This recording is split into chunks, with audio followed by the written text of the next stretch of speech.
Hello and welcome back to Supposedly Fun. My name is Greg. I am here today to do a book tag. I haven't done a book tag in a while, but this seemed like a fun one, especially given the time of year. It's the end of year book tag. This was done by Ariel Bissett. I will put a link to her original video for this tag in the description box down below if you would like to check it out. I've just seen it floating around over the last couple of days or about a week and thought it would be fun to try to do it, even though my plans for the end of year are a little bit odd. And actually, I'll put a link to the Friday Reads where I talked about my plans for the end of the year if you'd like a little bit more in-depth information about how I'm planning to read for the rest of the year. Now, there are a couple of prompts for this. Let's dive right in. The first one is, are there any books you started this year that you need to finish? The big one is Aristotle and Dante Dive into the Waters of the Universe by Benjamin Alir Sands. This is something that I was really looking forward to, and I kind of stalled out toward the end because I hit sort of a reading slump just due to stress, things like that, and haven't managed to finish. I was actually listening to this on audio. The audio was read by Lin-Manuel Miranda, who does a really fantastic job. And I only have about an hour and 40 minutes left. So this is something I would definitely like to finish before the end of the year because that is very doable. And because I was enjoying this, and I do feel like at some point next year I will need to revisit it. And because the fact that I got stalled in the middle probably means I'm not having a very fair reading experience with this, but I am really enjoying it and we'll probably revisit it. But this is definitely the one that I feel like I need to finish. Need to finish to me is tough because I don't need to finish anything. I don't need to read anything, but I would like to finish this before the end of the year. And again, because I was listening to the audio and I was only about an hour and 40 minutes away from the end, it feels very doable. So we'll see how that goes. And then the next one is, do you have an autumnal book to transition into the end of the year? I believe this book tag was actually created about a month ago, or maybe even a little more as we were kind of heading into autumn, which would make this question make a little bit more sense. When I think of an autumnal book, for some reason, I don't know why, I tend to think of something a little bit creepy, something with some sort of creepy or thriller vibe. It just, as the air gets chilly and the days start to get shorter, for some reason, that's where my mind goes. Maybe because Halloween is right there in October. But now I'm filming this in November, and that doesn't quite make sense anymore. And I didn't actually do any of those because I was in the middle of a reading slump, as that would have happened. So I don't really have an autumnal book to transition into the end of the year. Instead, I'm just going to talk about the book that is helping me transition into my end of year reading and try to get out of my slump. And that is Taste, My Life Through Food by Stanley Tucci, because I had also started this. So basically, Aristotle and Dante was the audio I was listening to, and this was the print book I was reading when I hit my slump. This is such a friendly, charming book. It's so easy to read that I had a feeling I would be able to go back to it and it would help pull me out of that reading slump. And sure enough, it has done that. I was only 76 pages in. I had read all 76 of those pages in a single day. And I picked it up this weekend and flew to page 204. So that's pretty good and should be easy to finish because there are not too many pages left, 289. So there's 89 pages left in this book for me to get through. And it has definitely gotten me back in the mood for reading. So it's not an autumnal book, although I guess if you think of autumn as sort of harvest, why not food? And it's right there. He talks about food a lot in this book. And to me, that is kind of perfect for this time of year because, holidays and Thanksgiving coming up. And if you live in the United States, so it does have that sort of autumn harvest vibe, getting you ready for the holidays. So it doesn't quite fit, but it fits enough that I feel like it's fine. And it's definitely helping me get out of that reading slump so I can get into the rest of my end of year reading. The next prompt is there a new release you're still waiting for? I have a bunch. So here's what I did. I did a video at the beginning of the year with 2021 releases that I was looking forward to. And then in the middle of the year, I did another video about new and upcoming releases that I was anticipating. So I went to both of those videos and looked at the ones that I have not read yet. And then I narrowed it down from there to only look at the ones that I purchased but have not read. I will link both of those videos in the description box down below, by the way, if you would like to check them out. Now, bear with me a second because I have this pile on the floor and I'm gonna pick it up. Oh yeah, it's quite a pile. Not all of them are for this prompt, but most of them are. So let's run through these because I don't think I know I'm not gonna get to all of these before the end of the year, but these are things that I had said I wanted to read and have copies of, so I feel like they fit the prompt. And then from there, maybe we'll narrow down a little bit. But the ones that I purchased and had on one of those two lists are The Inland Sea by Madeline Watts, Gay Bar, Why We Went Out by Jeremy Atherton Lynn. This one is Oslet. This one is obviously nonfiction, and it's about sort of gay culture, the history of gay safe spaces. Well, it's not safe spaces, but like clubs and things like that. Liberty by Caitlin Greenidge. This is, I believe, sort of, if it's not YA, it flirts with YA. It's a historical fiction that deals with race. There's No Such Thing as an Easy Job. This is a translated work by Kikuko Tsumura, and she is supposed to be a celebrated Japanese writer. It's a big book, but this is the first time she has been translated into English, so I would like to try to get to that. Harlem Shuffle by Colson Whitehead. It's the first time I've owned a Colson Whitehead book. I've previously gotten them all from the library. The Magician by Colm Tabine. Please Don't Sit on My Bed in Your Outside Clothes by Phoebe Robinson. Monster in the Middle by Tiffany Unique. And that is actually it. The next one is for a different prompt. So those are the ones that I have said that I was really looking forward to this year and didn't get to. Now, if I was gonna narrow this down, how would I do that? Let's start with the first one. I feel like at this point, The Inland Sea can probably wait until Aussie April 2022, especially since it doesn't really tie in with the reading challenge I'm using to finish my 2021 reading. So this seems like a natural fit for Aussie April 2022. And I think that's what I'm gonna do. I haven't thought about this in advance, so this might be a little bit scattershot. Please bear with me. When it comes to Gay Bar, I am really interested in this book, but I've heard some mixed feedback on it. So that makes me think it's probably fine to table this for 2021 and revisit it at a later date, possibly my Pride Month pile of possibilities, say that 3 times fast, in 2022. So in June, I like to read LGBTQ books for Pride. This would seem like a good option for that pile of possibilities. So I feel comfortable tabling this one as well. I do still want to read Liberty by Caitlin Greenidge. So I'm gonna hold on to this one as a possible one. Same with There's No Such Thing as an Easy Job and Harlem Shuffle, why not? I don't think this one is gonna happen this year at this point. So I'm gonna probably table The Magician until 2022, which feels like a shame. I've heard so many good things about it, but it's a really big book and I haven't actually read Thomas Mann, so I feel like, and this is about his life, so I feel comfortable saying that this is probably gonna wait until 2022 at this point.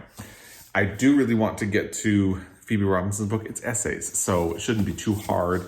And I do really want to try to get to Monster in the Middle. All right, so my options, why do I feel like I need to narrow this down to one? I don't know. But I don't think I'm going to get to There's No Such Thing as an Easy Job this year. It's just a long book, and worst comes to worst, this is a great option for Women in Translation Month 2022. So that's what I'm going to say for that. If I don't get to Harlem Shuffle until next year, that's fine too. So that leaves me with these 3. And actually, it doesn't really specify that it only needs one response. So for Is There a New Release You're Still Waiting For? And by the way, I'm assuming that waiting for just means I haven't read it yet. If you're talking about a book that has not been released, I don't think there was an option for that. The only one on my list that had not been released yet was The Sentence by Louise Erdrich, which I believe came out yesterday as I am filming this. So all of the books I was looking forward to for this year are released. I just don't have a copy of that one. I think I'm on a hold list at the library, but the hold list is about 50 deep. So that one will probably be waiting until next year too. So I'm just gonna say that these are my sort of pile of possibilities for this prompt, and I can pick and choose from them as I have time in the rest of my life and everything else I'm trying to achieve before the end of the year. I am using the 2021 reading challenge from the Montana Book Company as my sort of framework for how I'm going to read for the rest of the year. So when I'm done and have gaps in those, I can look at those 3 books as my options. So the next prompt is, what are 3 books you want to read before the end of the year? So I did pull my Montana Book Company 2021 reading challenge. So the prompts that I have left for that are what I'm going to use to fill this gap. I need to get a Margaret Atwood title, a writer from my home state, a book that was published the year one of my parents was born, a piece of classic literature. Travel food writing is going to be Stanley Tucci. I don't know where I put that book down, but it's going to be the Stanley Tucci book. So that one's done. And a book that is my choice. So the ones that I'd say I most want to read to fill those categories, I do want to read Margaret Atwood, but I don't know which one I'm going to read, and I haven't decided what classic literature I'm going to do yet. So what I'm going to say is the blank spot, the given one, your choice.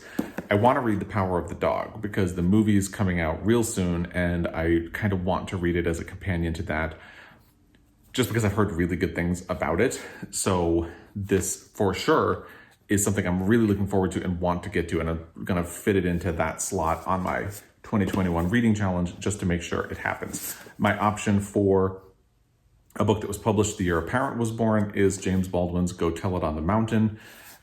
I have loved every James Baldwin book that I've read so far.